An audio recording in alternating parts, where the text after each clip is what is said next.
cold and raining. The bus comes. I get on and walk all the way to the back. There's still a seat next to Abby, a girl from down the street. I sit down and turn my body just enough so I can slide my right hand under Abby's sweater. At first, she doesn't move, but when my hand touches her belly, she exhales really loud and whispers, "It's too cold." I take my hand back, rub it, and blow on it until it's warm, and then I slide it back under her sweater and rub my thumb against the fabric of her bra and the top of her breast. Once, I asked her how it came undone, and she said, "It's a latch in the front." And I spent the rest of the ride trying to figure out what that meant. And one time, I noticed a hole in the crotch of her pants and tried to put my finger in it, but she said it tickled too much. Today, I'm happy just to feel the warmth of her skin. When we get to school, I pull my hand from under her sweater and get off the bus as fast as I can. My best friend, Steven, and I are in homeroom together because both of our last names begin with R, and that makes it the most fun class of the day, which sucks because it's also the first. The homeroom teacher is Mrs. Clagg, the drama teacher, and because she likes us and knows we're the funniest kids in school, she lets us entertain the class occasionally. Last week we did Abbott and Costello's Who's On First, which I screwed up royally because I couldn't remember which one I was supposed to be.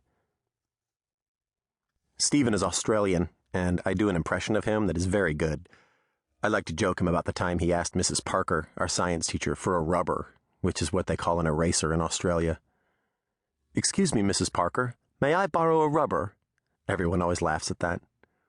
Today, Stephen and I don't perform. We sit in the back row, holding copies of The Catcher in the Rye, which I haven't read, but I might read, because I like books about baseball, and whisper about Megan, the girl we both like. I say, "Did you call her?" "Yeah." "Did you ask her out?" "Yeah." "What did she say?"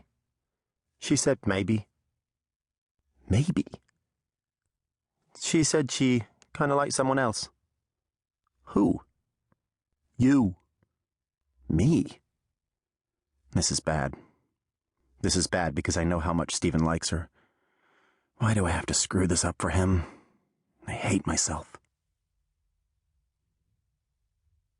Mike and I sit in the back row of Mr. Wolf's civics class, figuring out how to spin a pencil between our fingers like Iceman does in Top Gun.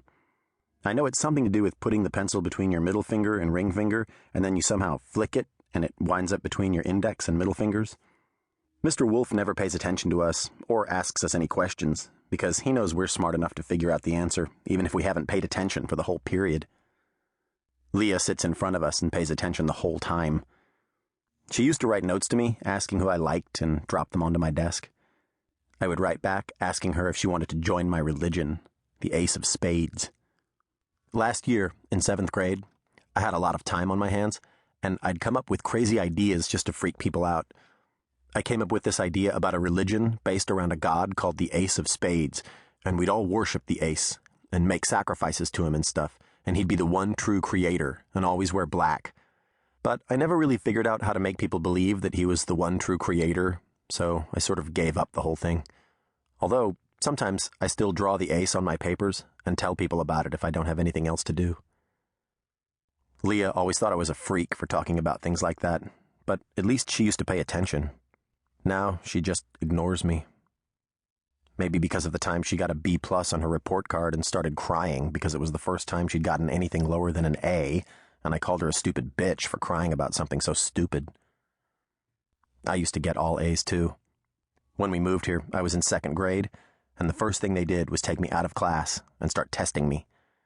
They gave me IQ tests and all sorts of other things to see how smart I was.